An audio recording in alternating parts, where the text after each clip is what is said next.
tu n'as pas le Saint-Esprit, tu n'iras pas au ciel.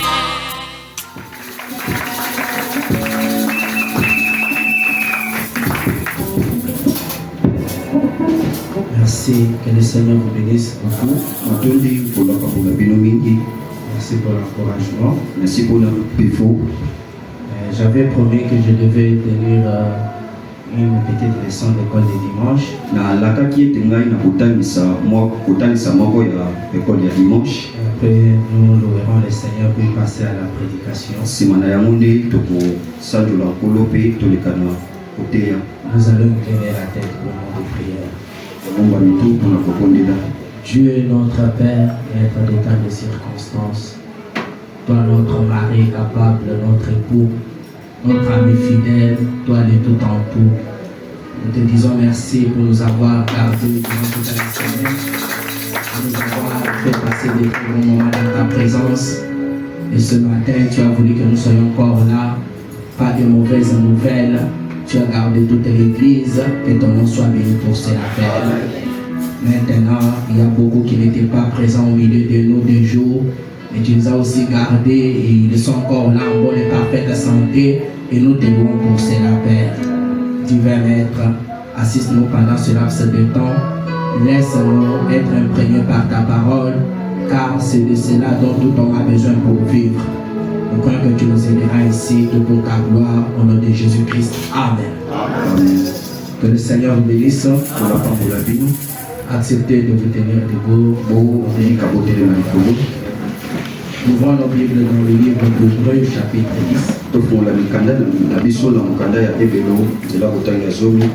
veux parler brièvement sur quelque chose. Commençons à partir du verset 21. Augmentez un peu les volumes. Nous lisons au nom du Seigneur Jésus-Christ. Amen. Et puisque nous avons un souverain sacrificateur établi sur la maison de Dieu,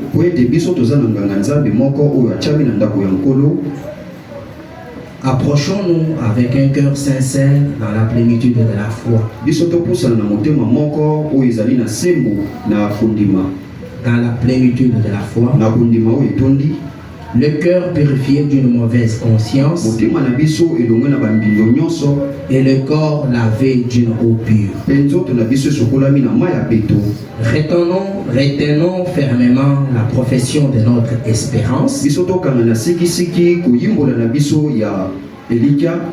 car celui qui a fait la promesse est fidèle. Veillons les uns sur les autres pour nous exciter à la charité et aux bonnes œuvres.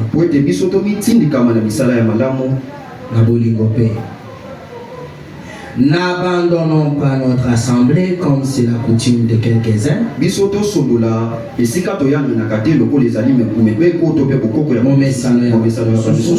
mais exhortons-nous réciproquement, et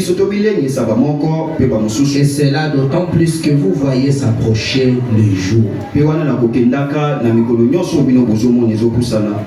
Lokola tozali kopusana na mokolo ya suka, c'est ce que ça veut dire, s'approcher du jour de la fin. Que le Seigneur ajoute ses bénédictions à la lecture de sa parole.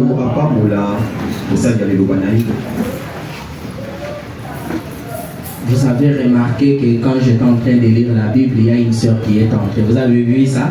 Non, c'est la faiblesse de mes huissiers. Quand on lit la Bible, personne n'entre.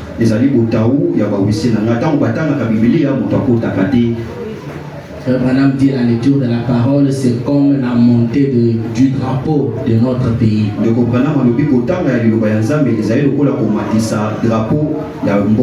Moi j'ai vu on a arrêté des gens. Retenez que quand on lit la Bible, on ne bouge pas.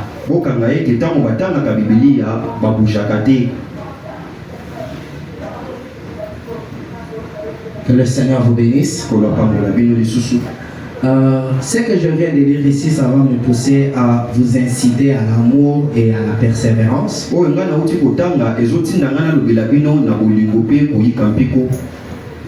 Je voudrais vous laisser ça pour que vous soyez au courant de ce que le prophète dit. Je sais que quand les gens habitent ensemble comme nous le sommes, c'est une famille. Amen. Amen. Les petits problèmes ne manquent pas. Nous sommes des chrétiens. Même si nous avons des petits problèmes, la parole nous a montré comment on va les gérer. Ce n'est pas ça qui va nous diviser. Et sachez que nous avons des juges sur la terre, mais nous avons aussi un juge qui est dans le ciel. Que Dieu bénisse ses serviteurs qui sont ici. Alors, chaque fois que vous voulez faire quelque chose, demandez-vous toujours si mon juge qui est dans le ciel est d'accord que je le fasse.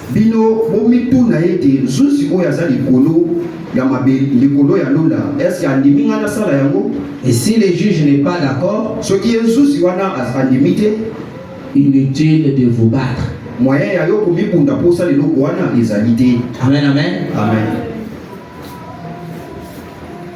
Même vos enfants qui sont avec vous à la maison là, il y a des moments où ils se disputent. Ce n'est pas ce qui... Cela ne va pas vous pousser à les rejeter, à les abandonner. Et si vous êtes un bon parent, vous devez toujours les unir. Amen. Amen. Quand le prophète avait dit ces écritures dans le message intitulé Le péché impardonnable,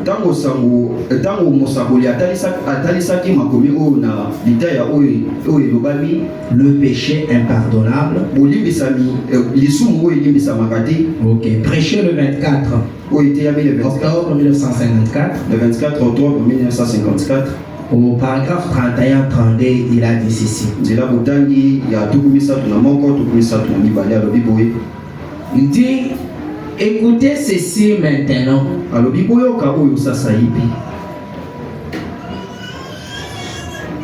Eh bien, continuons.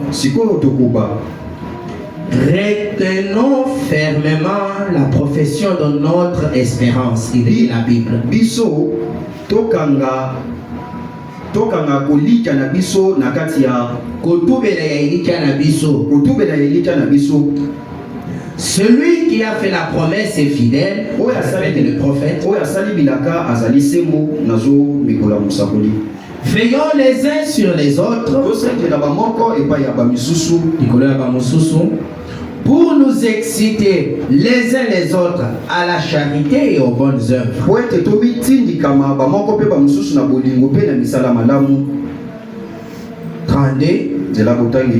Excité dont a parlé la Bible ici signifie encourager. C'est-à-dire encourageons-nous les uns les autres. Amen, amen. Amen. C'est ce que nous devons faire. Cela signifie encourager.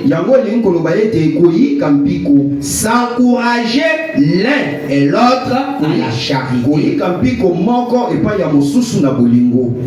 S'encourager.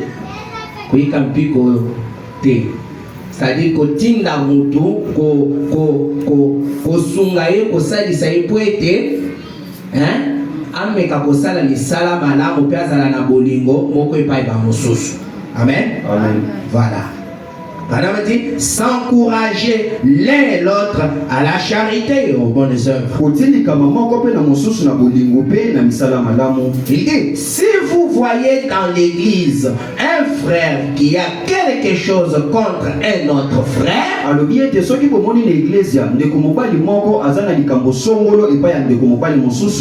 qui a déjà vu ça?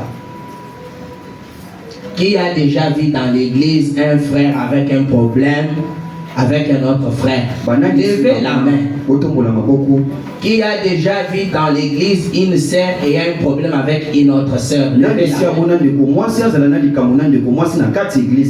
Donc ce que le prophète nous dit ici, il a raison. Ce sont des choses qui existent. Même au Branham tabernacle, ça existait. Maintenant, le prophète envoyé par Dieu, qui avait ça au sein de sa propre église, qu'est-ce que Dieu lui avait dit de ça?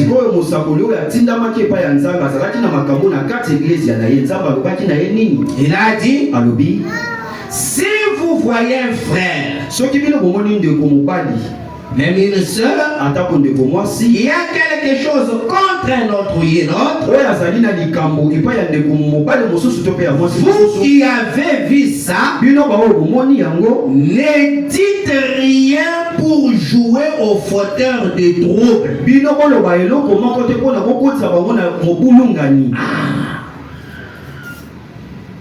Ne dites rien pour jouer au fauteur des troubles.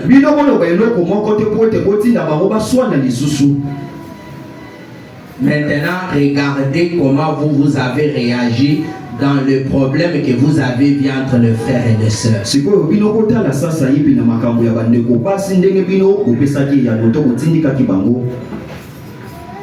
Vous avez ajouté le bois. Vous avez jeté l'huile sur le feu.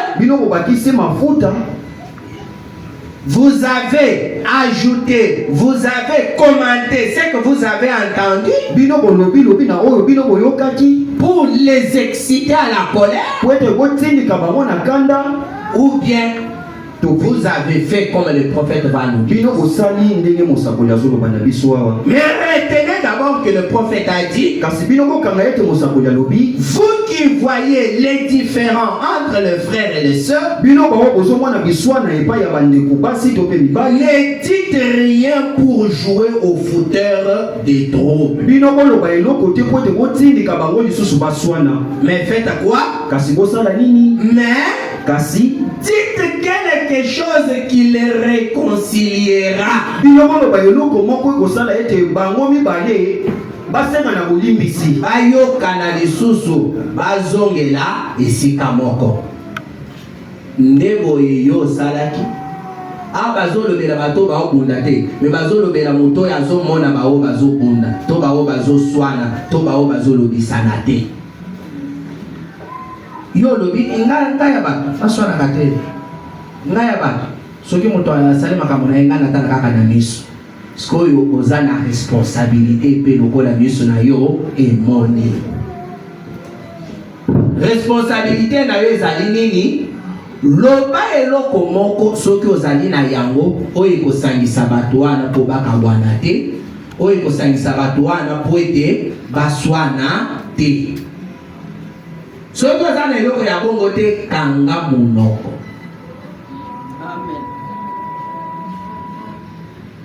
Écoutez, c'est ce que nous devons faire. Ce que nous devons faire, c'est nous exciter les uns les autres aux bonnes œuvres et à la charité. Madame dit, qu'est-ce? C'est un homme qui est né de nouveau. Quand vous voyez un frère faire comme ça, c'est la preuve qu'il est né de nouveau. La Bible dit, heureux ceux qui procurent la paix, car ils seront appelés fils de Dieu. Tu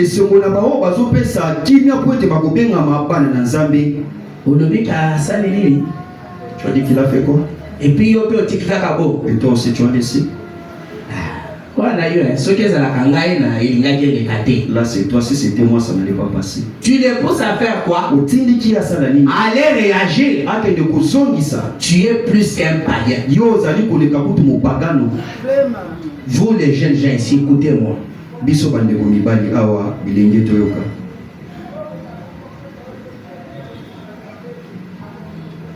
Vraiment, dit, si ce soir, vous, mon frère, vous n'avez pas de tels sentiments lorsque vous voyez vos frères tomber et qu'ils tiennent des propos acerbes entre eux.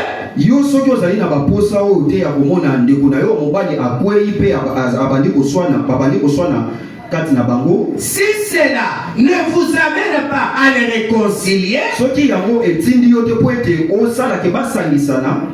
au lieu de prendre le côté de l'aide, mais vous les amenez à se réconcilier. Si vous n'avez pas ce sentiment-là, il est temps que vous alliez à l'hôtel. Toi là, l'hôtel est pour toi.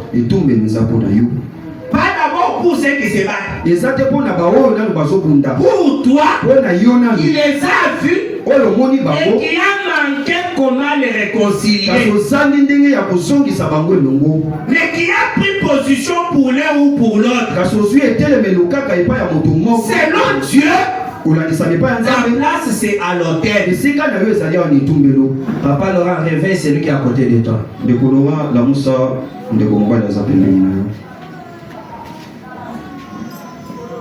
Ta place c'est à l'hôtel.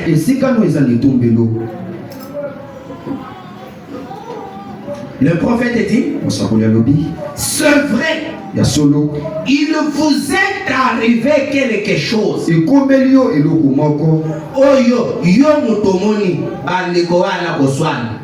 Mais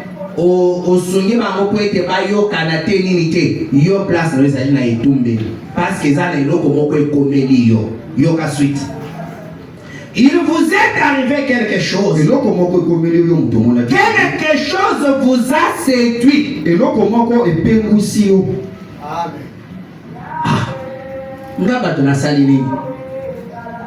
Mais ça c'est l'interprète divin de la parole qui interprète Hébreux chapitre 10.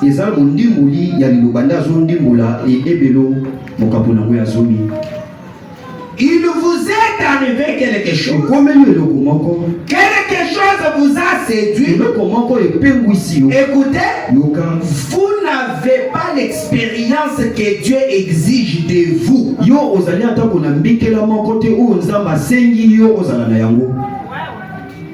Dites amen. Oh, épée du roi. Des fois, quand on prêche ici, on dirait que vous êtes en train de découvrir les choses. Les enfants de Dieu découvrent la portion de la parole qui est écrite en eux et ils disent amen. Amen. Ici, il n'est pas question du frère qui a dit à l'autre, si tu te joues avec moi, je vais te frapper. Il est question de toi qui étais là et qui a vu ça arriver.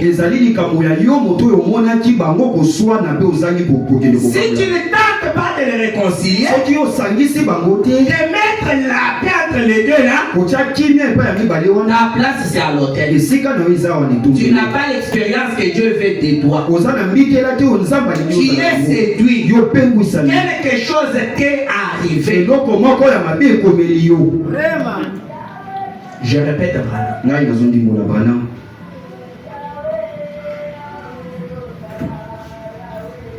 Le prophète dit,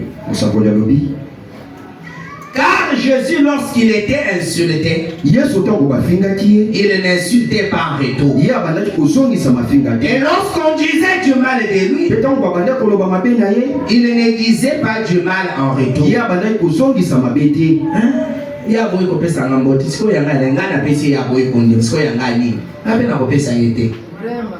Tu n'es pas encore né de nouveau.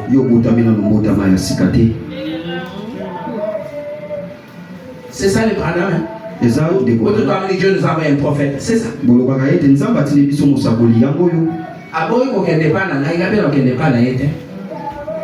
Problème est ça, Yahweh a validé. Problème est ça, Néo Yazo réagir. Le prophète dit. Et lorsqu'on disait du mal de lui, il ne disait pas du mal en retour. Et lorsque les gens lui faisaient du mal, il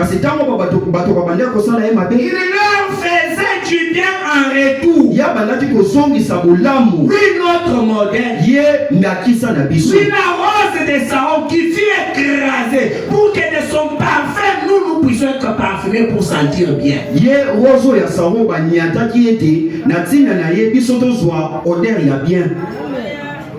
Modèle na biso yewana oboyo ka kenzela ya lola ezali ndenge bozo banzambo wana. Amen.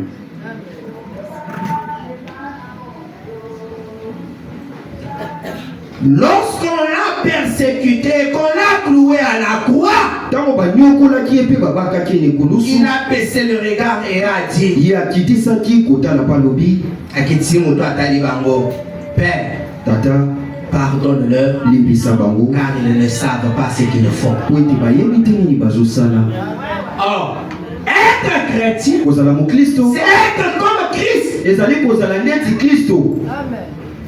Frère Madame dit, si ce genre d'esprit n'est pas en vous, c'est que le Saint-Esprit n'est pas encore entré en vous. Frère,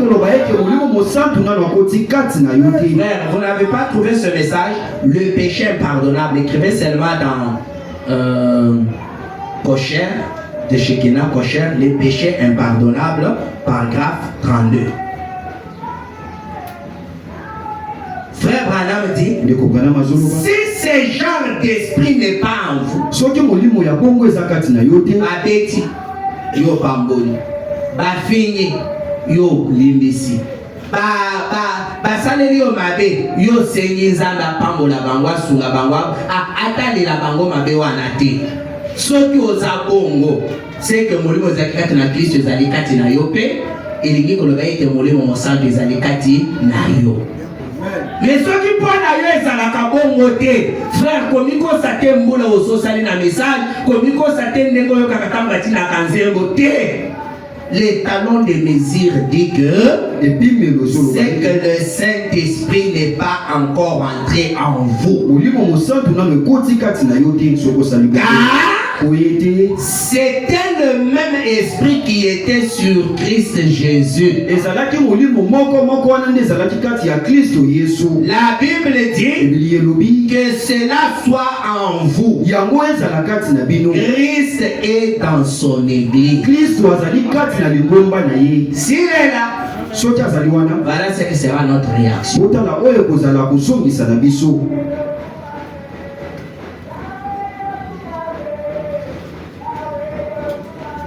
Frère Branham dit quelque chose encore ici, écoutez.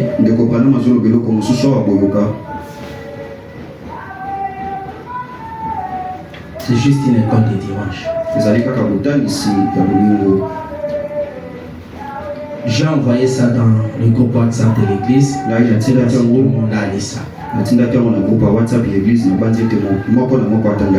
Branham dit ceci dans la guérison divine. Un message prêché le 19 décembre 1954. Il dit, maintenant, voyez, on n'a pas besoin de se battre. Dieu prend soin de tout. Vous voyez? Amen. Amen. Ne faites pas cela. Ne vous battez pas les uns les autres. Ne réagissez pas contre ceux qui vous font du mal. Aimez-le tout simplement. J'ai lu Branham, c'est lui qui connaît le chemin du ciel.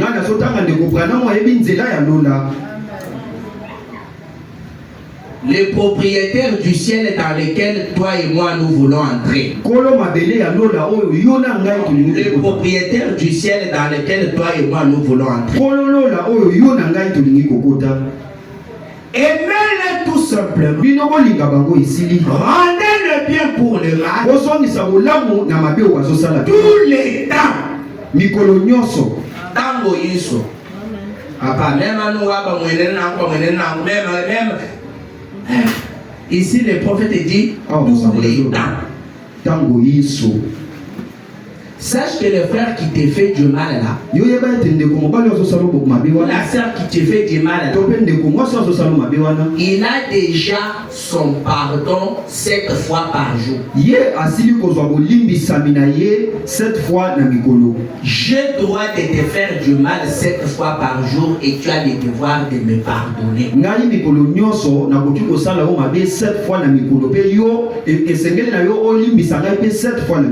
Qui dit amen? Amen. Jésus a dit quoi? Dieu pose la question à Jésus.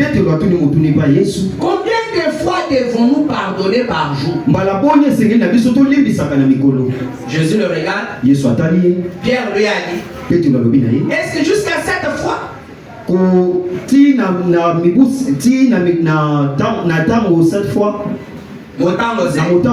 Jésus dit, d'ailleurs pas même 7. Mais 7 fois, c'est 490. Quand vous prenez 490 divisé par 7, vous trouvez combien? C'est autant de fois que Jésus lui s'entend, c'est que nous pardonnons ceux qui nous font du mal par jour.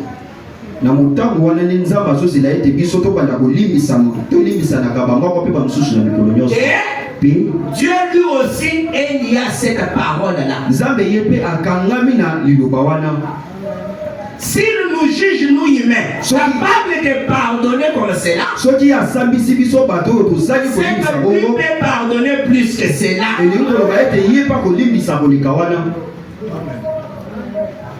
À 10h, il m'a fait ça. Le même frère, à 12h, il a fait. Le même frère, à 18h, et il nous a demandé pardon.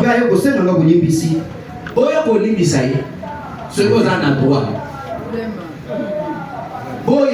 Mon fils, il y a ça déjà na droit. Il y a ça dans la 7 aïe na mokolo. Même 7 fois par jour, tu vas le pardonner. Si nous étions des chrétiens, je vous dis, il n'y aura pas de problème au milieu de nous. Je pardonnerai quelqu'un avant qu'il ne me fasse du mal.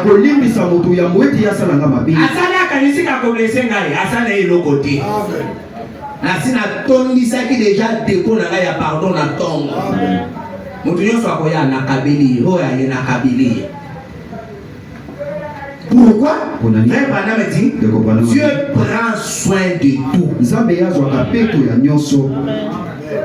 Yena mogate. Okosala ngape lokote ngana zakaka na droit ou devoir ya kolimisa yo.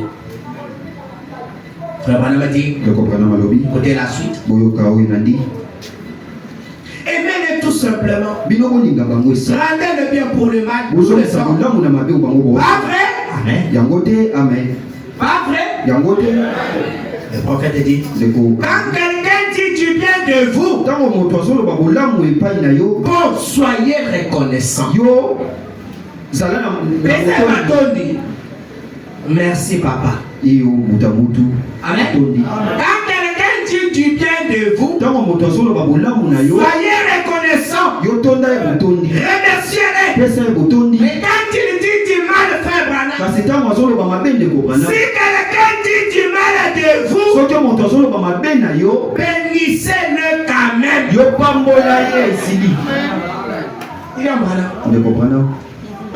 Bénissez-le quand même. Vous ne perdez rien. C'est Dieu qui est le juge.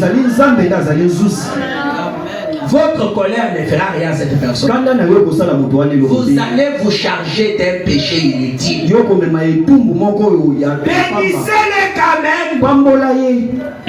Certainement, c'est vrai. Dieu prendra soin du reste. C'est lui. Pas vrai? C'est lui qui prend soin, non? Pas vrai? C'est lui. Donc après tout, c'est à lui que nous devons tous rendre des comptes. Et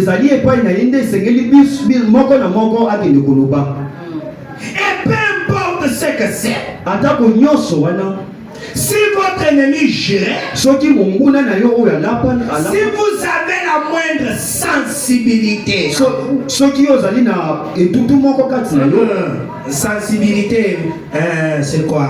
J ou bien sentiment, sentiment. Pour ça, il dit, et que vous savez que votre pire ennemi se dirige vers un endroit tel que l'enfer. Mais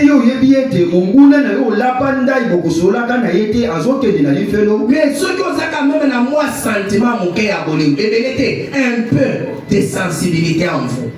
Donc, vous avez quand même mon toit sensible. Ceux qui ont dit et si par amoté manaye mais ozo mona munguna na yo yaba ya koleka bangona nyos yo wanazali na kati ya kokita na lifelo. Frère Branham dit ça vous fera de la peine et pour ça la yo pasi ata salele kanga mabe au kufaka kaboy. Si vous avez un peu de sensibilité, ça vous fera de la peine. Je ne connais personne. J'ai du mal à m'imaginer la personne la plus vile du monde aujourd'hui.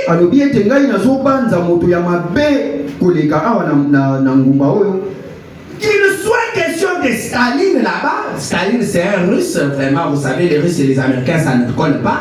Même si c'est Staline, là-bas, peu importe de qui il s'agit, je détesterais apprendre que cet homme est en train de souffrir dans des tourments de l'enfer ce matin.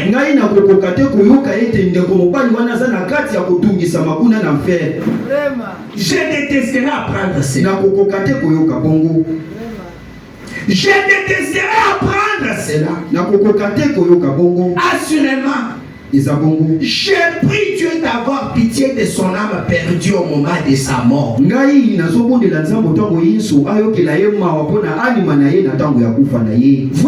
que Dieu ne le laisse pas souffrir de la sorte. Imaginez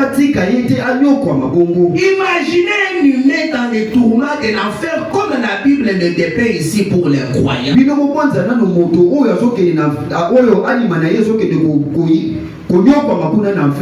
Imaginez un peu, vous connaissez l'enfer, c'est que c'est.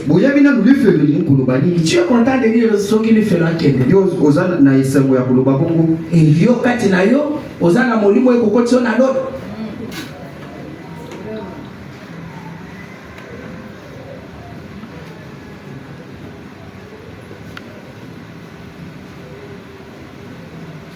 La Bible a dit, à moi la vengeance, à moi la rétribution. Les fautes non se ont attaqué par Elazar. Amen. Y a-t-il un nid pour aider? Amen. Donc, je comprends par ici. Et nous sommes bien posés. Si quelqu'un vient te faire un problème, ne me dérange pas au téléphone. Si la nana selon cette parole, si tu es un chrétien ou un chrétien. Amen. La bande écoute. Amen. Écoute. Amen.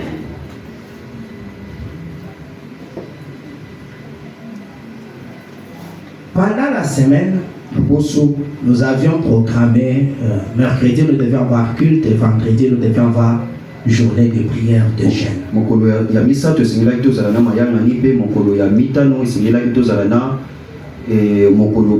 Si vous regardez nos images sur internet, vous verrez que ça fait honte. Il n'y avait que deux frères, frère Moïse Balek et Laï. Et encore. Je ne sais pas. Pour toute église comme ça. Pour l'église, il y a mon bibaboui. Frère Branham dit dans le péché impardonnable.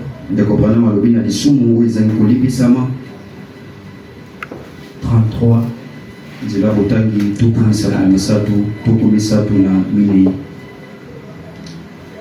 Jésus a dit ceci.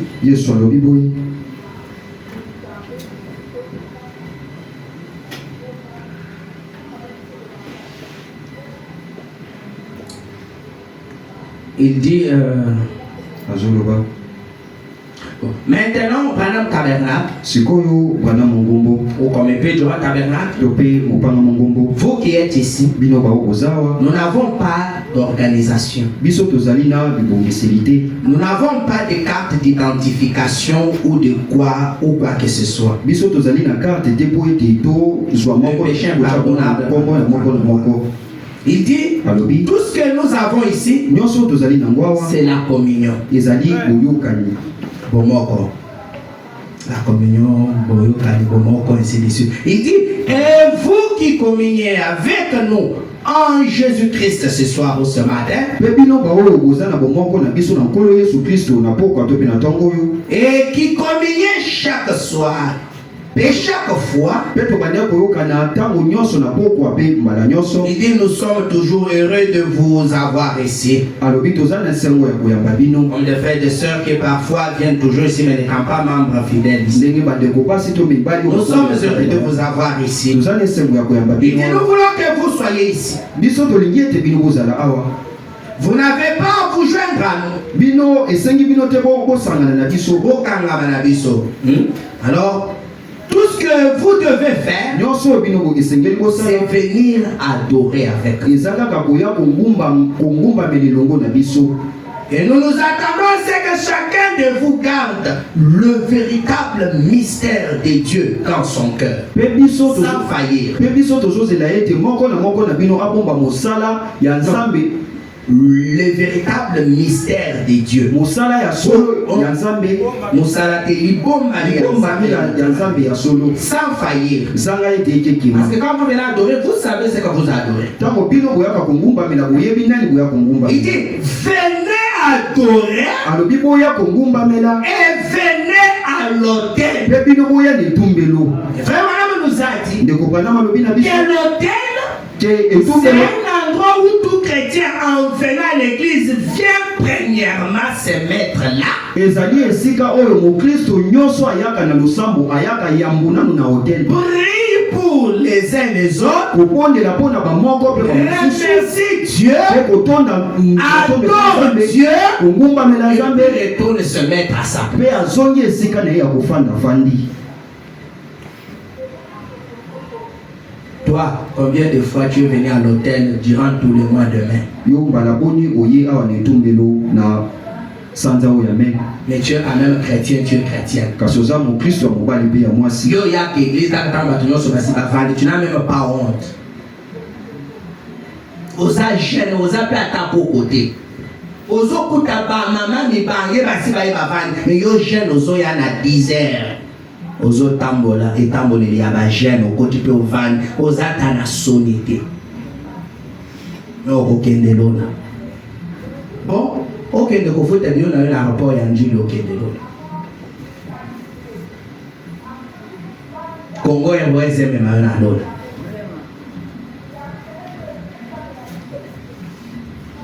Frère Branham dit, ndeko Branham azoloba venez adorer et venez à l'hôtel. bino boya na etumbelo mpe bongumbamela Ainsi de suite. oyo elandi mpe Aimez-vous les uns les autres. bomilinga bamoko mpe Et soyez en harmonie les uns avec les autres. mpe bino bozala na boyokani bamoko mpe epai ya bamosusu. J'ai pas l'exemple. ngai nazwi ndakisa Frère Bara, tu es en harmonie avec tout le monde ici. yo oza na boyokani na bato nyonso awa. Lève un peu la main. Que Dieu te bénisse. Maintenant, si je t'avais posé par la question, tu allais m'en dire avec. motuna olingaka oloba solo to mpe okosa. Réponds maintenant dans ton cœur. Si le choix était tombé sur toi, yandola na motema na yo soki naponaka tu ye allais nous mentir olingaki et tu okosa as biso d'abonner avec tout le monde, ete yo oza na boyokani na ou bato bien tu nyonso allais t'aider. to mpe olingako. C'est ton prophète qui te dit. eza mosakoli na yo nde azoloba na yo Il dit, alobi si vous voyez un frère sortir du chemin, soki bomoni ndeko mobali kolongwa na nzela allez vers lui et réconciliez-le si possible. yo kende epai na ye mpo ete bozongisa bango elongo. Ata ye moko azosala lisumu. Réconcilier avec la parole, réconcilier avec Dieu. Si possible. Parce qu'on ne peut pas tout faire. Mais essaye. Voilà, me dit, c'est vrai. C'est ce que nous devons faire. Est-ce qu'on a fait l'église d'une semaine? Pour toi, il est toujours dans le chemin du Seigneur. Ok, quand tu as posé Isaïe dans Zéla Nankolo, au ministère à l'église, c'était 2 semaines. Oui, Bakata te que nani a été. Marie bonsoir disparaîtra, ça fait déjà presque un mois. Marie n'a pas kota là. Banani, batombo la mosapi, maman Marie bonsoir. Tu peux essayer communiquer vendredi, tu peux répondre à Yaza malade. Nabada, nani a kota là.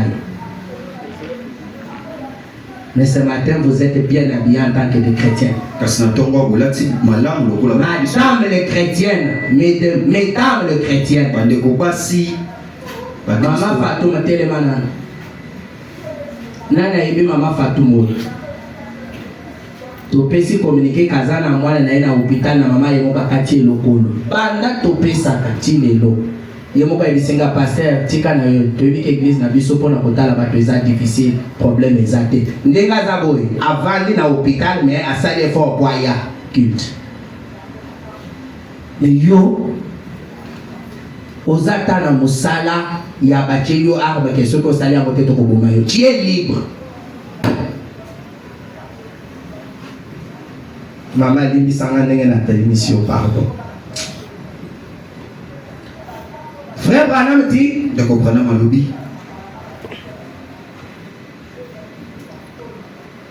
c'est ce que nous devons faire. Mes amis, si jamais vous, que faites-vous si vous ne faites pas cela? C'est la question du prophète. Que faites-vous d'autre si vous ne faites pas cela?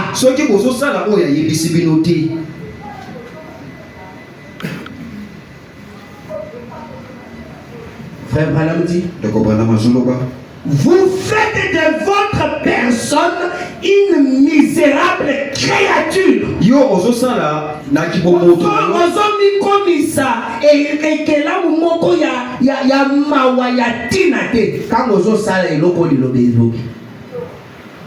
Vous faites de vous-même une misérable créature. C'est pas moi, c'est Branham. Je sais que ça fait mal. Vous faites de votre personne, en ne faisant pas ce que la parole dit ici, une misérable créature. Et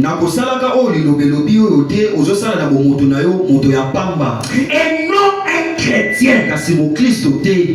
Frère, il fallait qu'il lise ces choses. Bon, ça va.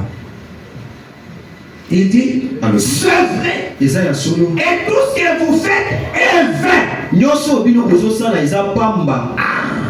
Nakozanga kosala ilobezo loba. Mais kokenaka musala na yo, kokenaka weze, onyo swano zosala. Branham mosakologie ezali pamba.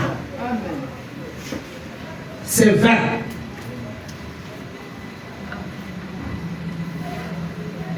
Cette semaine, on a travaillé beaucoup, on a gagné. C'est vain aux yeux de Dieu. C'est vain.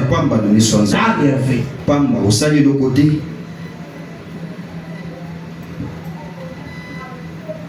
Que ceci vous interpelle. Oyo, écoute.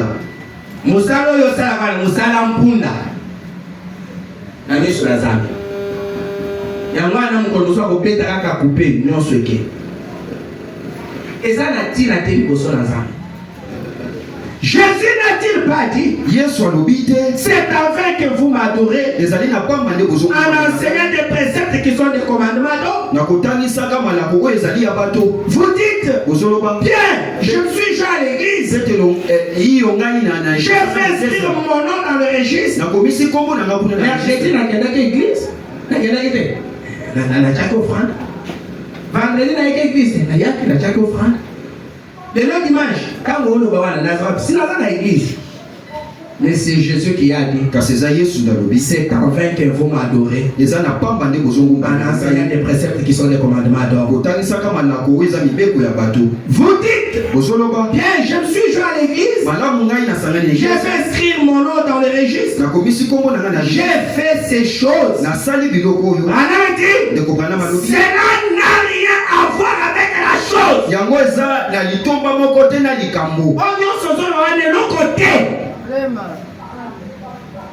Il dit, si un homme n'est né d'esprit,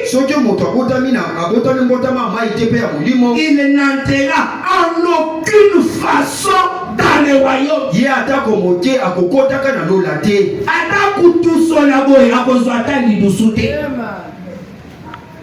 En aucune façon. Vivez pour vous-même. Jésus a dit, la vie éternelle qui vient par la nouvelle naissance, c'est de vivre pour les autres. Vous comprendrez. Paragraphe 34. Il dit, remarquez, nous en arrivons maintenant au dernier verset de cela. Juste avant de clôturer, plutôt avant d'aborder mon sujet principal, ainsi nous ne vous garderons pas trop longtemps. Il lit dans la Bible 25, n'abandonnez pas votre assemblée. Entre parenthèses, venez à l'église. Ça c'est le prophète. Venez à l'église, d'autant plus que vous voyez les jours s'approcher. Mokolo. Maman Odette, réveille-toi.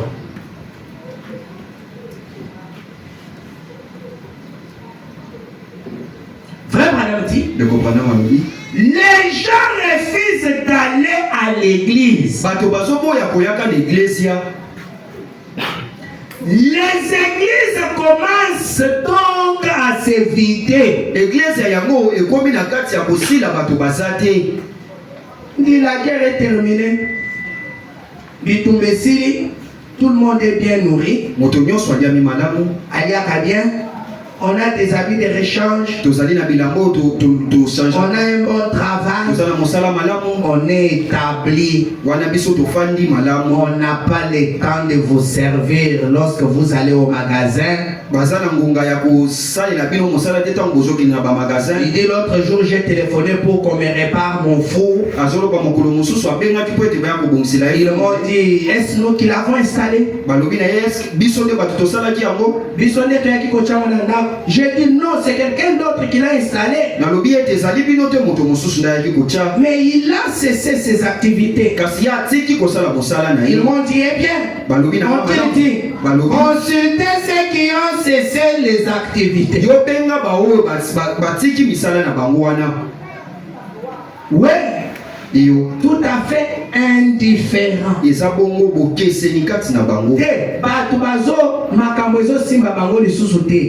Ils sont indifférents.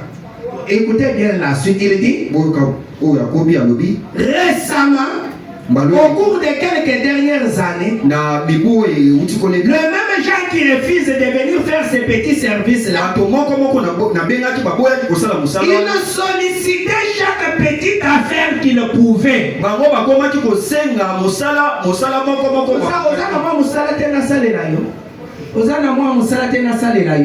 Mais les lots à Poamba, mais Bazoma Nissal, au béné qu'il y a pour son mania. Nana tante, le cas où tu as eu le congélateur, on a un ceux qui feraient ainsi le tonga.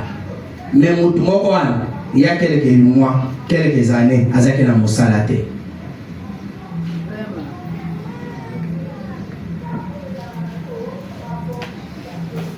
Écoutez, frère Madame dit.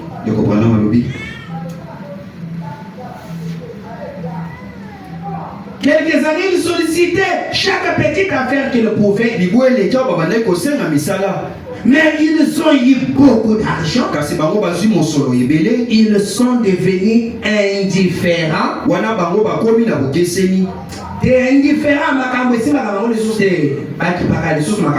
Ils sont devenus indifférents.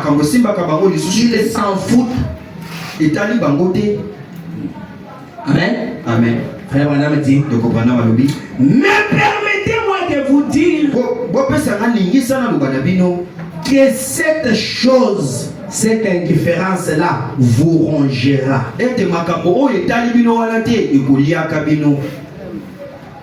Mais il a dit, ne convoitez pas les vaines richesses de ce monde qui périssent si rapidement.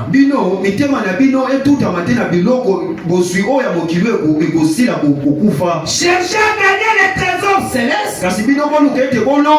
Ils ne passeront jamais. Indifférence na misala, indifférence na église. Je dois arrêter d'autres choses. Frère Branham dit dans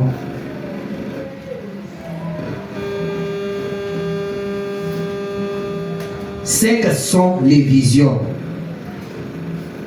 Ce que sont les visions, je vais dire seulement 4A. Ce que sont les visions.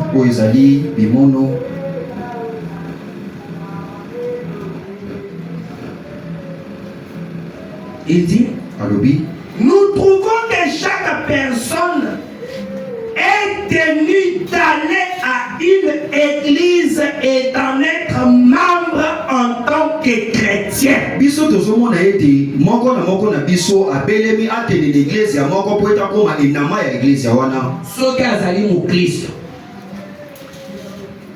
Amen. Amen. Nous trouvons que chaque personne est tenue d'aller à une église et d'en être membre en tant que chrétien. Amen. Amen. Eh bien, beaucoup de gens disent, oh, je reste à la maison et je lis ma Bible. Je suis tout aussi bien. Mais ici, il y a aucun de l'église. Frère Branham dit, sincèrement, qui est prêché le 21 avril 1956. Ce que sont les visions. Paragraphe 4. Frère Branham dit, à ceux qui disent que si je reste à la maison et je lis la Bible, je suis tout aussi bien.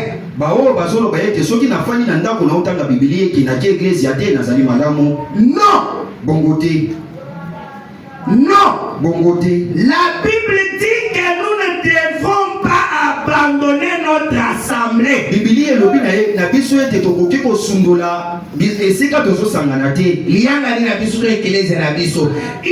nous faut le faire. Dieu te dit, tu dois, toi tu dis non.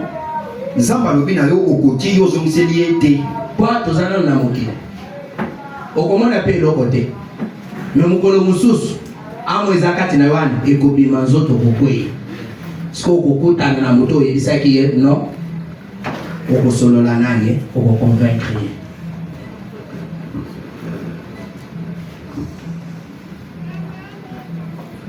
Frère Branham dit non, vous ne devez pas rester chez vous. La Bible dit que nous ne devons pas abandonner notre assemblée. Il nous faut le faire y aller. Il nous faut nous réunir. Et toutes les églises ainsi de suite. Amen. Amen. Écoutez, dans avoir soif de la vie. Je termine par là. Je laisse d'autres choses. Pour d'autres traditions, c'est paragraphe 50. Mais pour d'autres, c'est 144 à 147. Je lis ceci et puis je termine. Sincèrement prêché le 4 mars 1960. Il en est ainsi. ezali boye. Bien des fois, j'ai observé les loups devant la biche. Bambala na mbala ngai nasili kononga Ingwa ya zamba kolandaka mboloko, je ne sais pas toi mboloko. Il dit, alobi et s'il peut trouver une petite biche là toute seule, soki amoni nyama moko azolandela ye moko, c'est de celle-là qu'il va s'occuper. ezali kaka nyama moko ya monywana nde ya kokanga. Ceux qui banyama bazali et tout le ensemble, moyen chakala loup alanda bango ezate. Akobando tala tali amono azana na moi pembeni ye moko en train de brouter là, son attention sera fixée sur celle-là. Ponani poetaza ye moko. Je lis par là. Nazotanga Branham. C'est de celle-là qu'il va s'occuper. Ezali kaka oyo amoni wana nde akokanga. Branham dit, Branham alobi il y a là une leçon. ezali wana lite ya moko. Écoutons maintenant l'interprétation de notre prophète. Toyoka siko ndimbola ya musakoli. Lui qui n'avait pas beaucoup étudié Ye moto atangaka et qui regardait seulement la nature et recevait l'inspiration. asabadaki kotala lolenge mpe azozwa. Vous connaissez ça, non? Boyebi yango. Pour lui, c'est une leçon. Mpona ye ezali lite ya. C'est quoi la leçon dans cela, frère? Ezali ni lite ya na oyo lobi de Branham. S'il peut trouver une biche éloignée du troupeau, Soki amoni nyama moko alongwe pembeni na ba alors wana c'est ce que le diable cherche à faire. eza oyo zabolo alukaka kosala. Éloigner une biche, une sœur, un frère du rassemblement. Kolongola ndeko mobali to mpe ndeko mwasi moko na etuluku na eglezia. Amen. Amen. C'est ce que le diable cherche à faire. Yango nde zabolo alukaka kosala. Ainsi pour vous, Mpo na bino jeune fille, ndeko mwasi bandeko basi, jeune fille, bandeko basi, bilenge, le diable veut que vous sortiez avec un garçon qui n'est pas chrétien. zabolo ye alingaka ete yo obima na mobali oyo aza mokristo te. Pour vous, jeune garçon, Mpo na biso baelenge mibali, le diable veut que vous sortiez avec une petite Jézabel maquillée qui n'est pas une chrétienne. zabolo ye alingaka ete tobima na bana basi oyo baza ba Jezabel baza bakristo te. Il dit, c'est là qu'il veut vous dépecer. Esika wana nde aza na posa azwa bino. Amen. Amen. C'est là qu'il veut. Esika wana nde alingi Il veut planter ses dents en vous. aza na posa atya makambo ne kati na yo. Ses dents, soki amemi yo wana lokola ingwa ya zamba ndakotia minu po ete amemi yo mosika. Il dit, il veut planter ses dents. Alingi kotia mino na ye kati na yo. Et cette petite biche va se mettre seule à l'écart. Pe nyama Loin wana du troupeau. nyama wana ya kozala mosika ye moko. C'est de cela que le loup va s'occuper. Eza na yango nde mbwa ya zamba alingaka akanga. Et pour vous, Mpo na bino hommes et femmes âgés, ndeko mobali mpe mwasi oyo bokoli, lorsque vous vous séparez des croyants, ntango bino bokabwani na bandimi, ce que vous lisez, bozotanga. lorsque vous vous séparez des croyants, Ntango bino bozokabwana na bandimi, les gens disent, il ne termine pas la phrase, les gens disent, asilisi maloba te, bato bazoloba je peux rester à la maison y être tout autant un bon chrétien qu'à l'église. ngai nakoki kotikala na ndako nazala mokristo moko ya malonga kozanga kokende na eglezia. Branham dit, Branham alobi vous ne pouvez pas. yo okoki te. Point. Atie litoba. Soki otikali na ndako ke oza mokristo ya solo, c'est que Branham aza mosakoli ya lokuta. Branham aza mosakoli ya lokuta. Mais soki azali mosakoli ya solo, yo okoki kozala mokristo ya solo te. Nazoteya te ezaka mwa leson na osilisa. Eza litani Frère Marcel est bon, il ne traîne pas. de commencer la koumela te. Il dit, Alobi vous ne pouvez pas. Yo okokiti. La Bible dit, Bible elobi. n'abandonnons pas notre assemblée. Bisoto sundula l'église na bisote. D'autant plus que nous voyons les temps s'approcher. Na ndenge bisoto zomona mokolo ezopusana. Il n'y a plus de temps. Si vous êtes un chrétien, si vous êtes une chrétienne, vous désirez ardemment aller là où se trouvent les autres chrétiens pour communier. Vous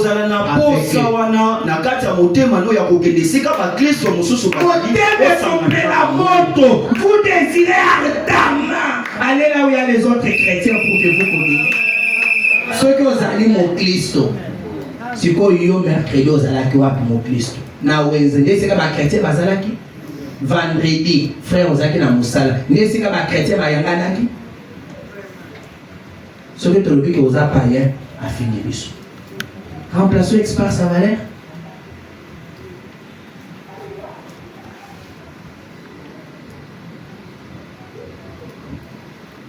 Si vous êtes un chrétien, vous désirez ardemment aller là où se trouvent les autres chrétiens pour communier avec eux. C'est là que le prophète a dit, si l'esprit de Christ est en vous, vous serez impatient, attendant que l'heure où les portes de l'église doivent s'ouvrir pour que vous entriez adorer. Les lobbies pour qu'elles ont fondé à maison, c'est la batte 1 heure, 2 heures. Les baillés. Banda bikuke fondé à 9h juste. Yo yerni. Soyez les sangai. Et l'autre ni no banda qui posal. Ils allaient dans mutuya pour les calés no banazam. Pour être oya ngonga oyewana. Mais aux chrétiens. Hein? Tu iras dans le même ciel que frère Branham.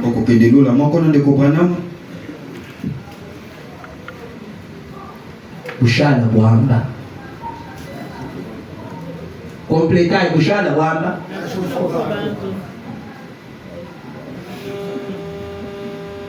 Le prophète continue de dire.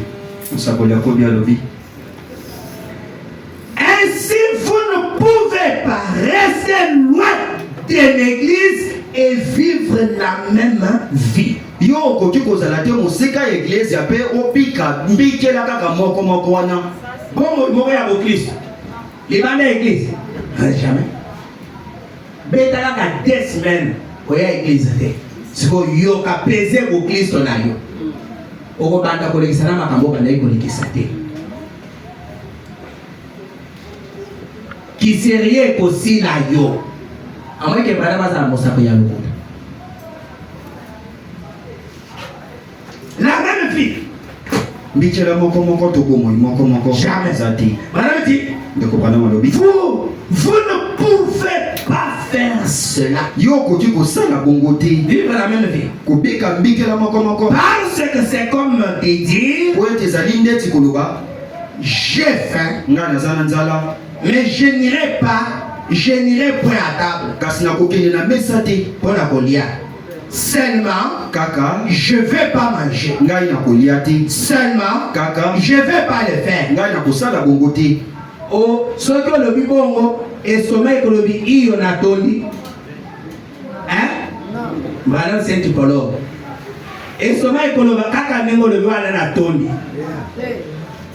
Ça va gréver jusqu'à se trouver. Ça c'est naturel. Mais maintenant spirituel.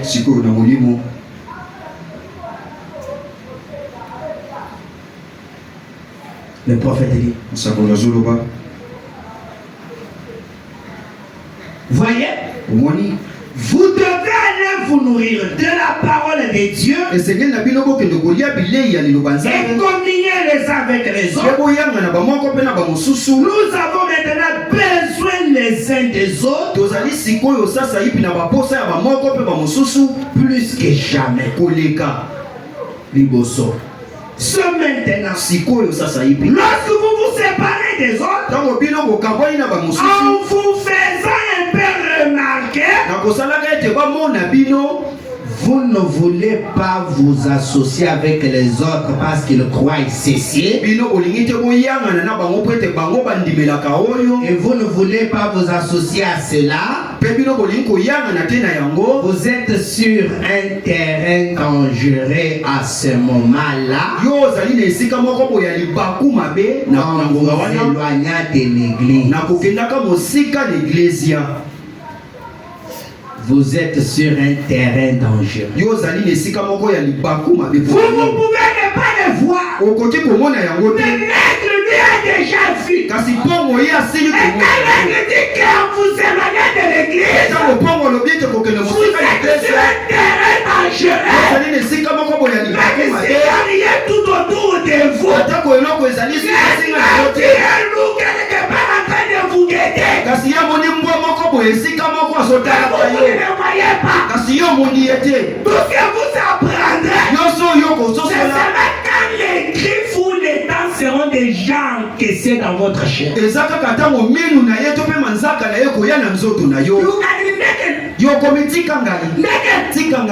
Et dans Jérémie, il est dit, Dieu ou Satan dit à Dieu, ce n'est pas moi qui ai attaqué des brebis.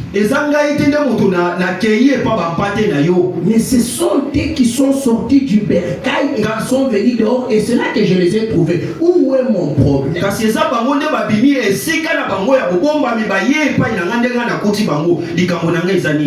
c'est le diable qui dit à Dieu dans Jérémie. Vous me condamnez moi. Est-ce que tu m'as vu moi aller à l'épée, tu vois, tu vas prendre quelqu'un? Vous savez que c'est une bergerie, non? Même si vous ne voyez pas, il y a une protection quand nous réunissons ici. Il y a le sang de Jésus-Christ. Même si vous ne le voyez pas. Et quand vous vous soustrayez, vous vous mettez à l'écart. Il ne croit pas comme moi. Il fait ceci. Le diable dit aux comment ça venir? Mais pendant ce temps-là, même pour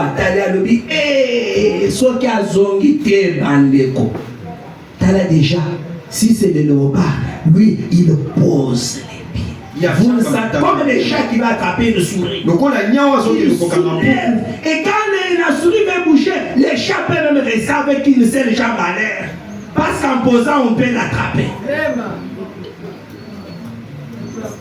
Mais l'aigle lui voit et dit, dangereux. Toi, tu vas te faire remarquer. Frère, dans le message, il y a tout. Il n'y a rien que vous pouvez faire sans que vous trouvez ça dans le message. Branham, c'est un aigle volant. Il a volé de la Chine jusqu'aux États-Unis. De l'Afrique du Sud jusqu'au Groenland. Jusqu'aux Pays-Bas. Branham a fait 7 fois le tour du monde entier. Il a rencontré les tribus et les tribus. Et il nous a dit en Afrique qu'ils ont un Dieu, un esprit supérieur qu'ils adorent, et il l'appelle Amoya.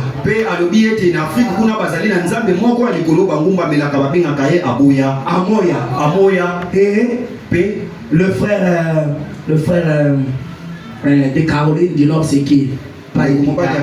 Traoré du Nord. Yos. Il nous disait dernièrement que le frère Branham est allé en Afrique. Il était avec un frère en train de marcher dans la voiture, c'était en Afrique du Sud. Ils ont dit à côté, il y avait quelques noirs en train de tourner tout autour du feu avec des histoires, en train de faire des cérémonies. Le frère Branham est descendu. Il est allé, il a tourné un peu. Il a dit aux frères, ils étaient en train d'adorer Dieu. Ils étaient en train d'adorer.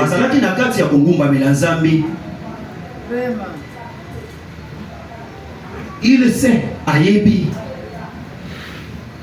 Assis à Pondoli, ils sont à Cambonios. Et vous savez que je ne fais pas de compromis avec la parole.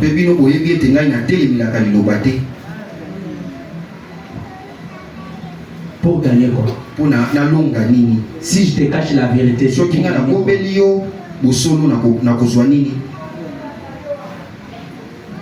Quand vous cessez l'église chaque jour là, vous ne savez pas ce que ça peut vous coûter.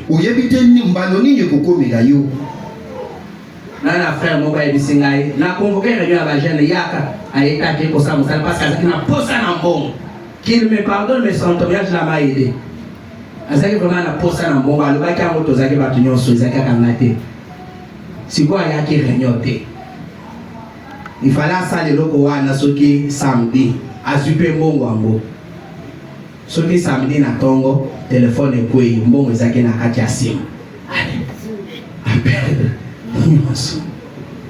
et vous parlez ah laquelle église c'est pas laquelle dans le camp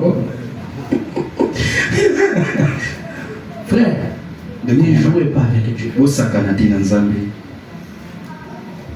Je termine ça. Je termine le programme. Frère madame dit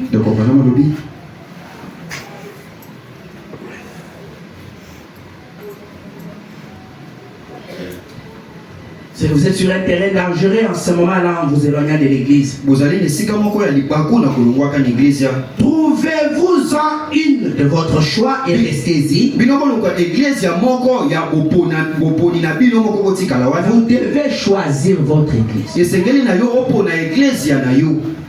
Oh, vous devez beaucoup prier avant de choisir aussi l'église. Et vous devez bien observer. Parce que lorsqu'on fait un choix dans la vie, ça doit être le meilleur choix.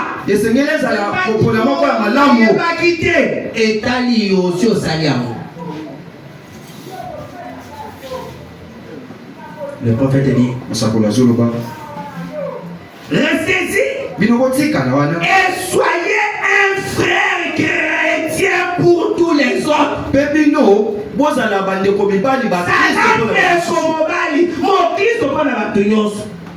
Maintenant, et je ne le dis pas pour un intérêt.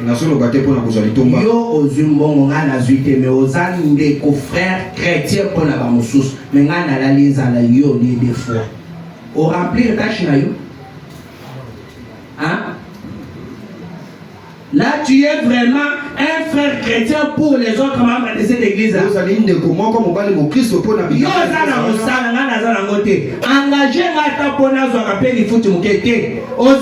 chrétien pour les membres de cette église-là. Mais on décortique la parole, non? Quand vous choisissez une église et que vous y restez, soyez un frère chrétien pour tous les autres.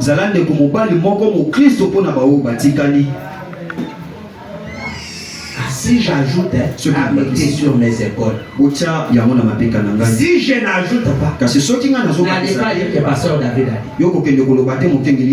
dit. Je répète Branham. Tu es vraiment une sœur chrétienne. Mais quand l'autre est malade, l'autre est éprouvé, ton travail, tiens-toi debout, toi là. Tu es venu en retard. Regarde l'heure qu'il est, tu dors. Tiens-toi debout.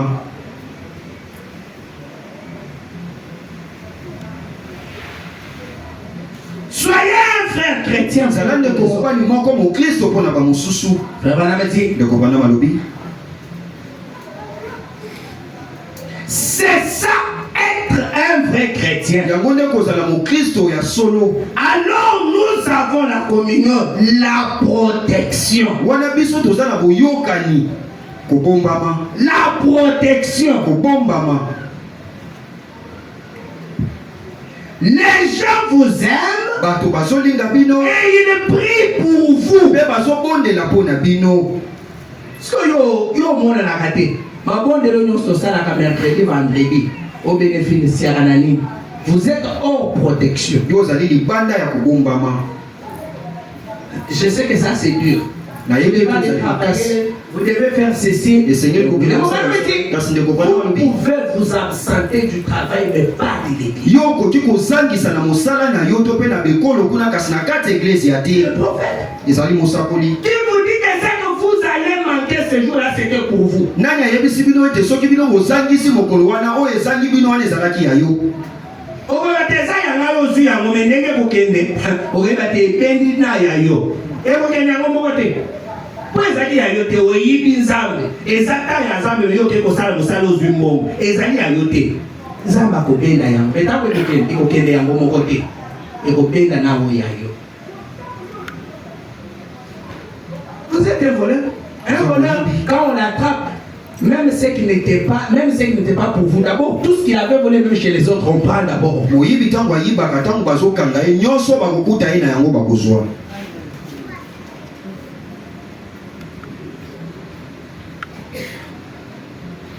Au évangile Macassien. Au évangile Macassien. Le prophète dit ceci. mosakoli azoloba boye nzela botanisa ekandi na osilisa Il dit, les gens vous aiment et prient pour vous. bato bazolinga yo mpe bazobondela mpo na yo Ce qui fait le succès de mes réunions, yango oyo ezosala ete liyanga ye na biso ezwa kofuluki c'est le fait que les gens très pieux prient pour moi. ezali motanga ete bato oyo baza na bonzambe bazobondela mpo na C'est nga cela. yango C'est wana la raison pour laquelle il y a du succès dans mes réunions. ntina na yango nde mayangani na ngai ezokoba Quand j'arrive et je présente ces choses au sujet des visions et tout, ntango ngai nazokoma mpe natalisi makambo na oyo etali il y a beaucoup bomoi de vieilles mamans et de vieux papas, Et ça, de sœurs et de frères assis là qui croient c'est la tête tout leur cœur. eza na bilenge mibali bilenge basi bampaka ya mibali mpe ya basi oyo bazondima yango na mitema na bango Alors le Saint-Esprit descend directement sur eux. mpe wana molimo mosantu ezokita epai na bango S'ils ne croyaient pas cela, soki babandaki kondima yango je te n'ai aucun autre moyen de le faire. ngai naza na lolenge mosusu ya kosala Donc c'est te quand nous croyons au prédicateur qu'il y a les effets. ntango biso tozondima na motei nde mbano ezali Vraiment, on dit, ndeko bana malobi s'ils ne croyaient pas, soki bango babandaki je n'ai kondima te aucun autre moyen de le faire. naza na lolenge mosusu ya kosala Peu importe combien cela est merveilleux pour moi, atako yango eza malamu boni mpo na ngai cela doit l'être aussi pour vous. yango esengeli ezala mpe malamu mpo na bino À ceux qui ne le besoin merveilleuse te pour Nabino et Kosa les locaux, tire. Quand on a médité dans le bureau, quand on a transmettre au pays, au écoti au CPD na yango, aux huiles résultats. Mais ceux qui ont un CPD na yango na terre, ils ont refoulé, résultat boya, tire. Oh, ça c'est l'aigle. oyo ezali Le professeur émérite William Marion Branham. motangisi oyo aza ya likolo ndeko mobali branam La sommité. oyo aza likolo Il dit encore. azoloba lisusu Nous devons former une unité. esengeli na biso tosala boyokani moko Nous deux ensemble, biso na bino elongo biso mibale elongo, pour être en contact avec Dieu. po ete tozala na boyokani na nzambe Quand je prie pour toi, ntango nazobondela on mpo doit na être yo en communion. esengeli ngai na tozala na bomoko À ce moment-là, na ngunga wana nous serons en contact avec Dieu. tokozala na boyokani na nzambe Le prophète dit, mosakoli azoloba vous, comme un croyant, kozalaka lokola mondimi moko et moi-même comme un croyant. mpe ngai kozalaka mpe lokola mondimi moko Et là, quand nous montons devant Dieu, mpe wana ntango tozomaka avec ya nzambe votre cas, na il y likambo aura na yo des résultats. wana mbano ekozwama Maintenant, si moi je n'ai rien contre toi, sikoyo soki ngai naza et que toi tu as quelque chose contre moi, ete yo mpo mais tu n'as pas arrangé, yo obongisi et puis tu te viens on prie Dieu, oye mpo tobondela même si on fait couler de là, atako tolelisi tokitisi mpi nzoli ça m'a baissé mon corps. Comment on entre en contact avec Dieu? ndenge nini tokokota na boyokani na nzambe Tel au nom de Dieu. totelema likolo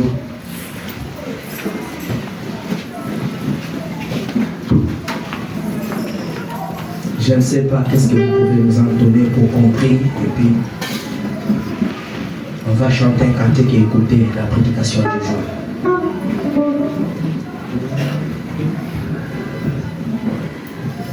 Et à la fin de la prière, que tous ceux qui vont présenter les examens d'État viennent ici devant.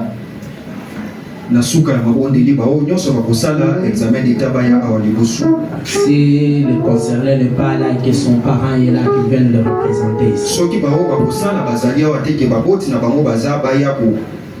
Quand vous aurez fini à prier pour vous-même sur cette exhortation,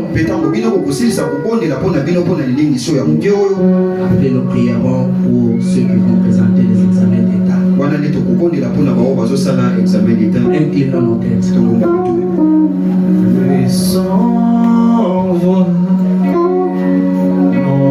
Notre joie, nous vivons le Seigneur. Joignons au chant et nous avons. Joignons au chant et nous avons. Et environnons les grands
plusieurs manières. Oh oui, 2 amis il a fait, mais non pas du ciel, mais non pas du ciel. Et lui donna son, oh oui, et lui donna son style. Si les ailes du colombe, oh oui, si les ailes du colombe, si les ailes du colombe, blanche comme neige, et envoyant son amour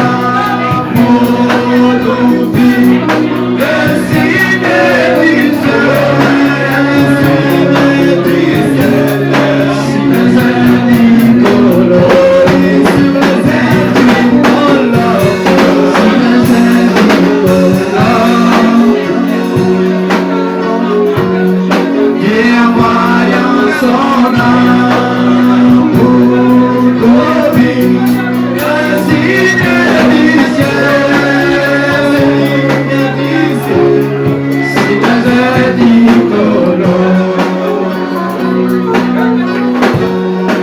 Bien qu'il y a beaucoup de biais de manière, Jésus, j'ai prié pour la guérison, la nuit comme les jours. Oh oui, mais la foi ne vit pas.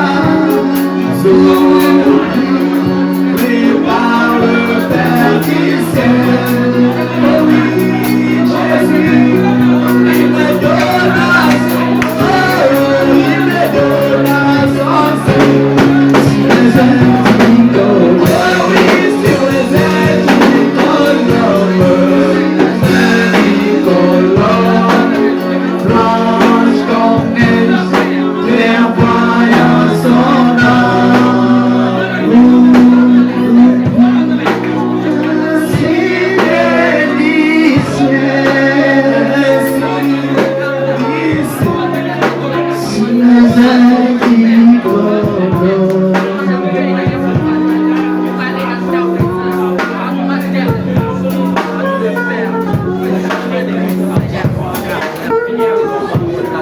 Nous appelons notre Père pour qu'il d'abord prie de lever le micro pour cette partie et puis moi je vais prier pour ces des examens d'État pendant que ceux qui sont montés de l'octobre.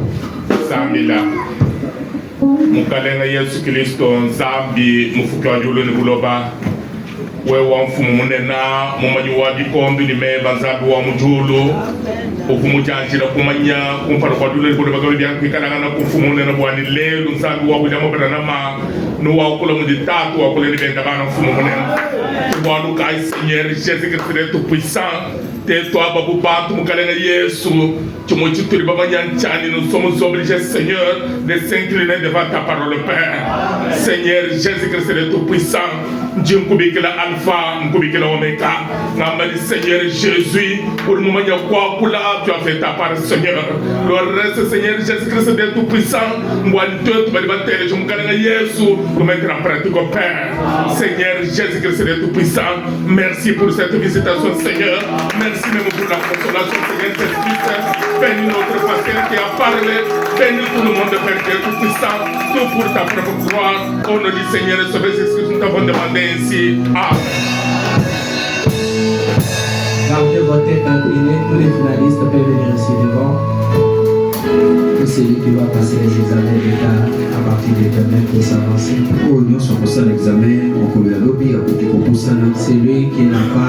Celui qui n'est pas là, son père, sa mère peut le représenter.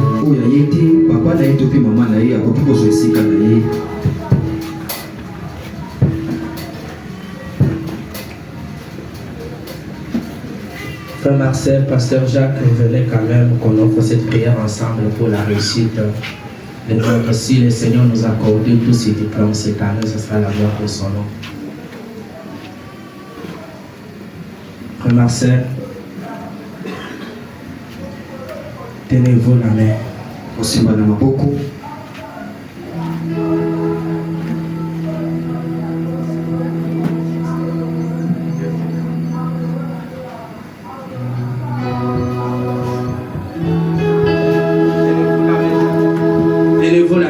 quelqu'un.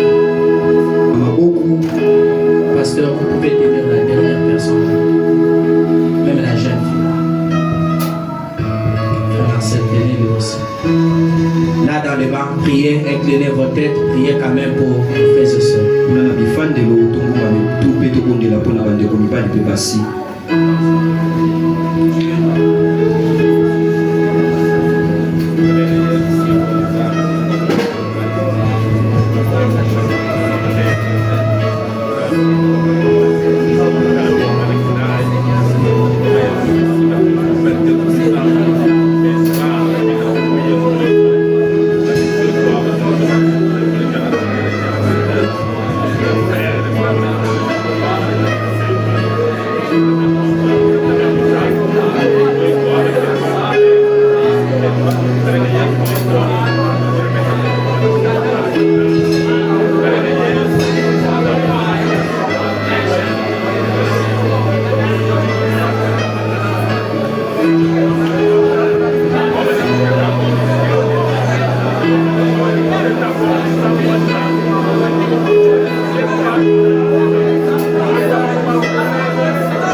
Seigneur Jésus-Christ,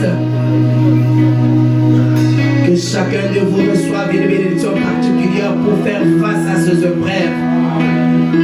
Et que Dieu vous guide, qu'il vous ajoute la sagesse et l'intelligence conséquente pour faire face aux épreuves.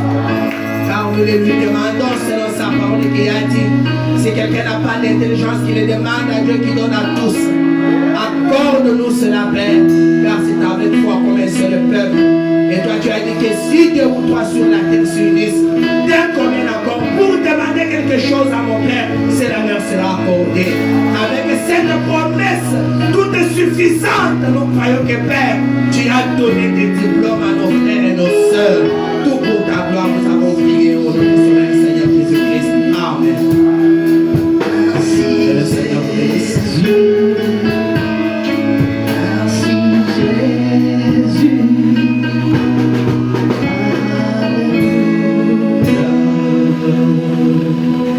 Comme je vous avais dit, le mardi je voyage pour Kananga. Je fais presque un mois. Après Kananga, j'irai encore ailleurs. Alors j'ai déjà appelé frère Moïse Mavungu. Il va arriver d'un moment à l'autre, son pasteur, je vais parler, accepter de me céder. Son pasteur est très chiche, ne veut pas le laisser, mais je lui ai quand même demandé service, il a accepté. Il vient, il sera à votre disposition. Si vous avez une situation urgente, contactez le frère. Frère Stali vient. Donne-moi ton numéro, on va le passer à l'église. Tu peux donner ton numéro. Écrivez quand même son numéro. 085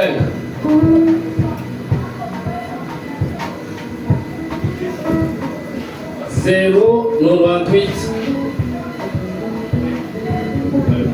65 65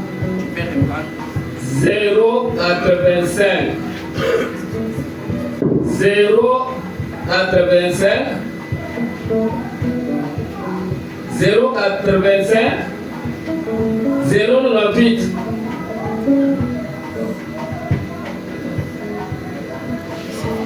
65 65 085 098 65 65 085 098 65 65. Voilà, si vous avez une urgence, contactez-lui. Nous veillerons pour que son téléphone soit toujours en marche.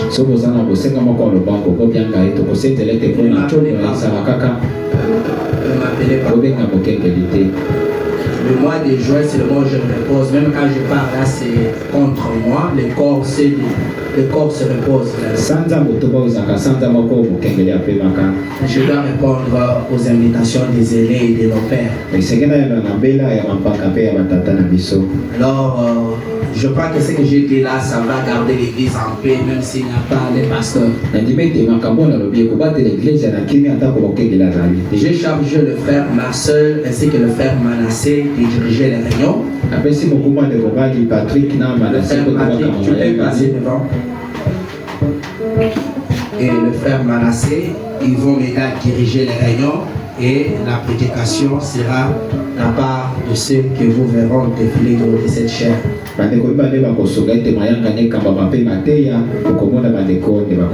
Allez vous mettre. Et vous avez les administrateurs Willy et Pascal. Et il y a l'autre huissier Denis Kassama. Je demande de faire beaucoup d'efforts pour se faire remarquer. Qu'on le sache en tant que huissier. Je vous dis, quand on sert Dieu, Dieu paye. Tout ce que nous faisons pour nous-mêmes, là, je vous dis, ce sont les efforts. Honorer Dieu, donner-lui du temps, Dieu s'occupera du reste.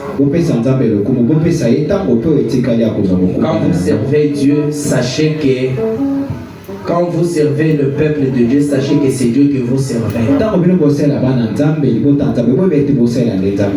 Chaque mardi, du matin au soir, les portes de l'église sont ouvertes pour les prières individuelles chaque mardi.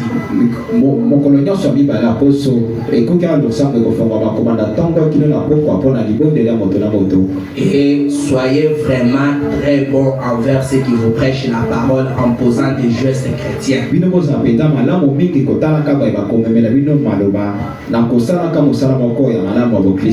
Je laisse ma famille. Vous avez quelque chose à les donner. Et ça m'épargnera d'être surchargé là où je suis. Je reste. Que le Seigneur vous bénisse. Priez pour nous et nous prierons pour vous. Vous avez parlé que le frère Pascal était éprouvé en perdant son oncle et son grand frère.